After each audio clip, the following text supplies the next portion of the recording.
అప్పుల బాధలు వెంటాడుతున్నాయా? అయితే 6 JVR వారి జాతిరత్నాలు ధరించండి. హలో అండి, అందరికీ నమస్కారం. మనతో ఉన్నారు ప్రముఖ పల్మనాలజిస్టు డాక్టర్ సాయి గారు. సార్ నమస్కారం సార్. నమస్తే అండి. సార్, కోవిడ్ మరొకసారి రాబోతుందని చెప్పేసి, ఇప్పటికే చాలా మందిలోకి కోవిడ్ సోకిందని చెప్పేసి, ఇది కొత్త రకం వైరస్, చాలా డేంజరబుల్గా ఉంది, కర్ణాటకలో ఒక వ్యక్తి కూడా చనిపోయారు, ఇలా రకరకాల విషయాలు స్ప్రెడ్ అవుతూ ఉన్నాయి. నిజంగా ఏంది కోవిడ్ మరొకసారి భయపెట్టబోతుందా మన దేశాన్ని? కోవిడ్ మరొకసారి రావటం కాదండి. కోవిడ్ ఆల్రెడీ మన మధ్యలోనే ఉంది. అది ఎక్కడికి పోలేదు. కాకపోతే ఏంటంటే సివియారిటీని బట్టి, ఆ వేరియంట్ని బట్టి అది అప్పుడప్పుడు లక్షణాలు రావటం వల్ల మనం టెస్టులు చేస్తే బయటపడటం జరుగుతుంది. కానీ కోవిడ్ అనేది మన మధ్యలోనే ఉంది. అది ఈ 4 సంవత్సరాలుగా మనం చూస్తానే ఉన్నాం. First wave, second wave. First wave లో కొంచెం అప్పుడే స్టార్ట్ అయింది. తర్వాత సెకండ్ వేవ్ బాగా ఇబ్బంది పెట్టింది.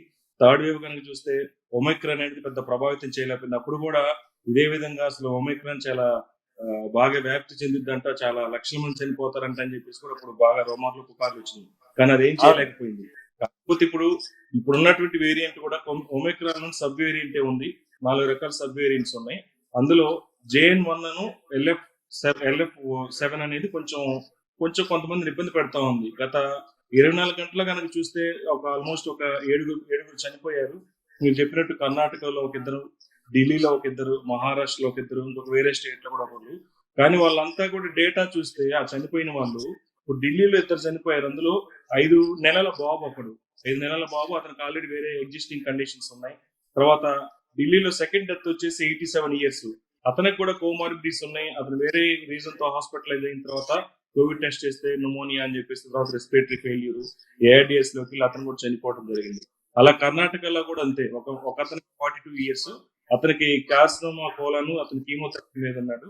సో ఇలా చూస్తే ఏంటంటే చాలా వరకు చనిపోయే కేసులన్నీ కూడా ఇతరత్ర సివియర్ హెల్త్ ప్రాబ్లమ్స్ ఉన్న వాళ్ళకి టెస్ట్ చేస్తే యాక్సిడెంటల్ గా వాళ్ళకి ఆ లక్షణాలు, కోవిడ్ లక్షణాలు ఉన్నాయని చెప్పేసి వాళ్ళకి ఆక్సిజన్ లెవెల్స్ పడిపోవడం చూసిన తర్వాత చేస్తే పాజిటివ్ వస్తుంది. పబ్లిక్ అయితే ఎవరు కంగారు పడద్దు. అలా అని జాగ్రత్తలు అయితే తీసుకోండి. ఎవరైతే హై రిస్క్ గ్రూప్ ఉన్నారో, డయాబెటీస్ ఉన్న వాళ్ళు కానీ, పెద్ద వయసు ఉన్న వాళ్ళు కానీ, ప్రెగ్నెంట్ ఉమెన్ కానీ, క్యాన్సర్ కీమోథెరపీ మీద ఉన్న వాళ్ళు కానీ, ఎవరైతే ఇమ్యూనిటీ లెవెల్స్ తక్కువ ఉంటే, ఇమ్యూనో కాంప్రమైజ్డ్ పీపుల్ కొంచెం జాగ్రత్తగా ఉంటే వాళ్ళకి ప్రాణాపాయం లేకుండా ఉంటుంది. ఎందుకంటే మనం గత అనుభవం దృష్టిలో పెట్టుకుంటే కోవిడ్ అనేది జీవన వ్యవస్థని స్తంభింపజేసి ఆర్థికంగా చాలా మందికి ప్రాణ నష్టం కూడా జరగటం జరిగింది. కాకపోతే ఇది గత 2 వారాల నుంచి చూస్తున్నాం మనం. కేసెస్ అయితే పెరుగుతున్నాయి కానీ మనకు అఫీషియల్ గా అయితే 4,000 కేసులు అని చెప్తున్నారు. కానీ బట్ ఇంటూ 10 టైమ్స్ వేసుకోవచ్చు. మనం ఇంటూ 10 కానీ 20 టైమ్స్ కానీ వేసుకోవచ్చు. ఎందుకంటే చాలా చోట్ల అన్ని అఫీషియల్ గా టెస్ట్ చేసి మనకు రిపోర్ట్స్ ఏం చెప్పట్లేదు. అందుకని మనం అప్రమత్తంగా అయితే ఉండటం చాలా అవసరం ఉండేది ఇప్పుడున్న సిచ్యువేషన్ లో.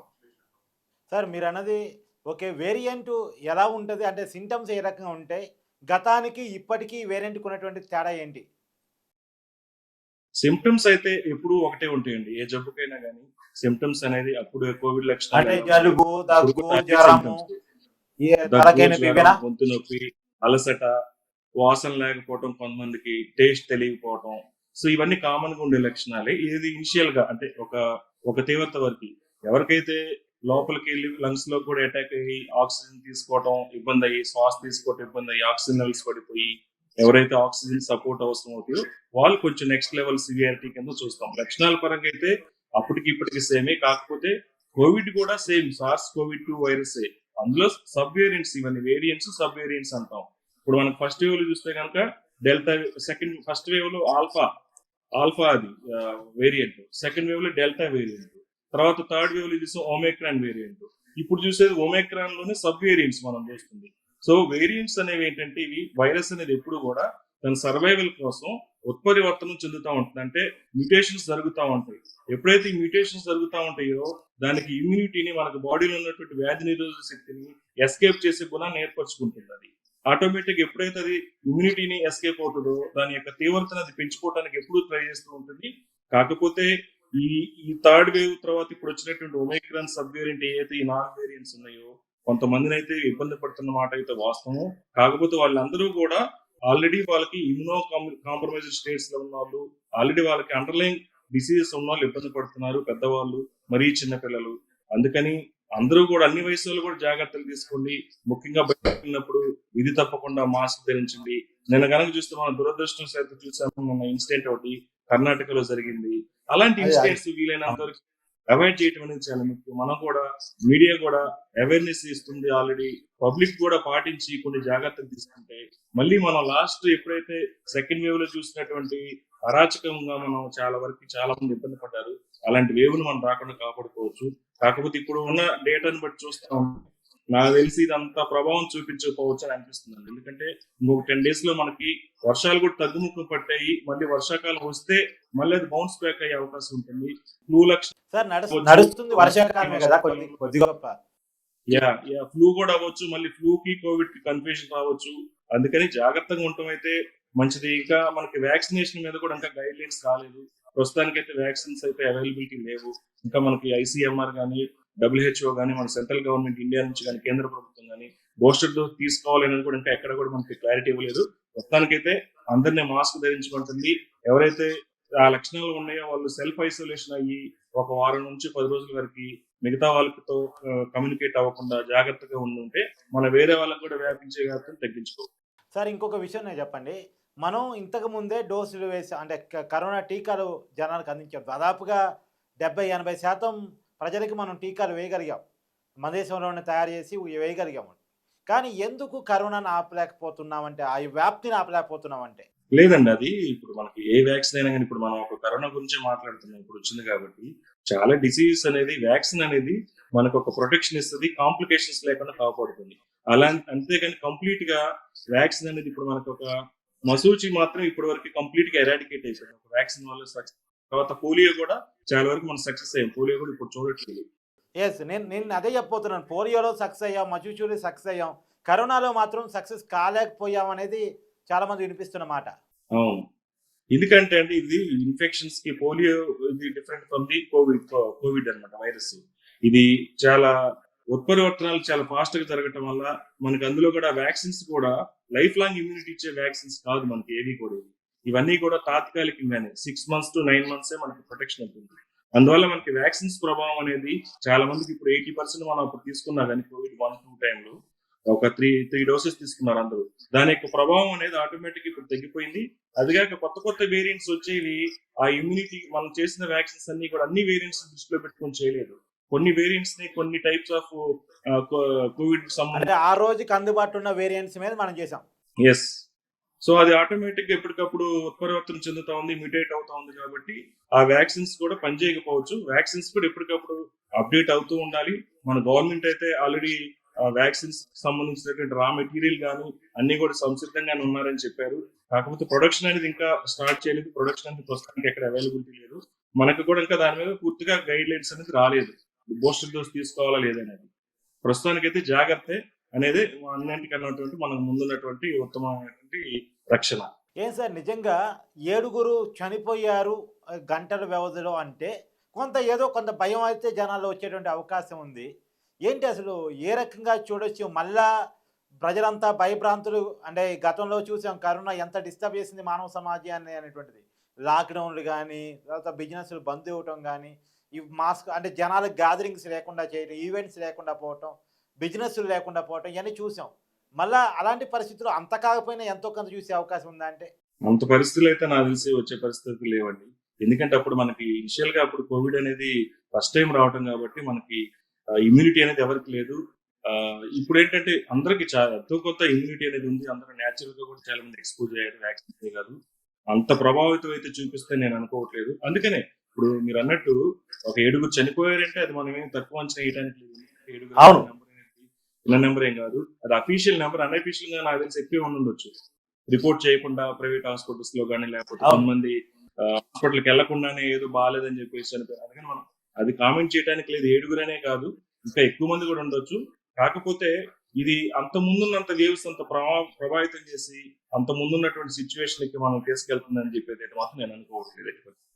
సరే, ప్రజలకి ఎలాంటి ఫుడ్ జాగ్రత్తలతోటి ఎలాంటి జాగ్రత్త ముందుకే బాగుంటుందని మీ ఉద్దేశం సార్? ఫుడ్ జాగ్రత్తలు అంటే ఇప్పుడు ఏదైనా హెల్దీగా ఉన్నటువంటి తాజా ఆకుకూరలు తీసుకోవటం, మినిమం ఫిజికల్ యాక్టివిటీ ఉండటం, స్లీప్ మంచి గుడ్ స్లీప్ ఉండటం, సో హెల్దీ డైట్ అంటే ఇంక మనకు తెలియదు ఉంది. రెగ్యులర్ గా తీసుకునే డైట్ దీనికి ఫ్రెష్ గా కొత్తగా మనం ఏమి ఖర్చుతో కూడుకున్న అప్పట్లో కనుక కోవిడ్ లో కనుక అందరూ అప్పుడు డ్రై ఫ్రూట్స్ తగ్గ తినేవాళ్ళు ఇన్స్టాంట్ గా.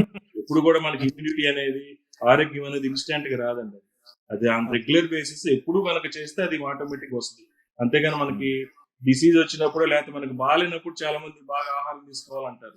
అది ఎప్పుడు వర్కౌట్ అవ్వదు. అది మనం ఎప్పుడు కూడా రెగ్యులర్ గా తీసుకుంటే అది మనకి లాంగ్ టర్మ్ మీద మనకి బాడీకి ఇమ్యూనిటీ గానీ ఏదైనా డిసీజ్ తట్టుకునే శక్తి ఇస్తుంది కానీ తాత్కాలికంగా ఎప్పుడు చేయకూడదు. అందుకని గుడ్ స్లీప్ ఒకటి, ఫిజికల్ యాక్టివిటీ ఒకటి, మంచి తాజా కూరగాయలు, తాజా ఆహారం అంటే ఫ్రోజన్ ఫుడ్ కాకుండా అలాంటివి తీసుకుంటే డెఫినెట్ గా పండ్లు ఒకటి, ఫ్రూట్స్ తీసుకుంటూ ఉంటే మనం డెఫినెట్ గా మంచి హెల్త్ మెయింటైన్ చేస్తూ ఉంటే జనరల్ గా ఇలాంటి వ్యాధుల నుంచి మనం దూరంగా ఉండొచ్చు.